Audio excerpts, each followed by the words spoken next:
عن النبي صلى الله عليه وسلم أنه قال: من توضأ فأحسن الوضوء ثم قال: أشهد أن لا إله إلا الله وحده لا شريك له وأشهد أن محمدا عبده ورسوله. يبقى ذكر سهل، نقول الشهادتين بعد الوضوء.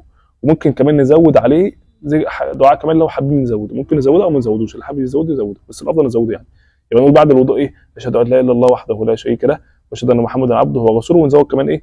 اللهم اجعلني من التوابين واجعلني من المتطهرين. طب اول حاجه نحسن الوضوء ازاي؟ ان احنا نتوضا زي ما الرسول صلى الله عليه وسلم كان بيتوضا. طب نكمل الحديث، ايه اللي هيحصل بقى؟ ايه بقى فضل الذكر ده بعد الوضوء؟ الرسول صلى الله عليه وسلم قال: فتحت له 8 ابواب الجنه يدخل من ايها شاء. سبحان الله، متخيل ان 8 ابواب الجنه كلها تفتح، 8 ابواب الجنه يفتحوا ببس ذكر بعد الوضوء.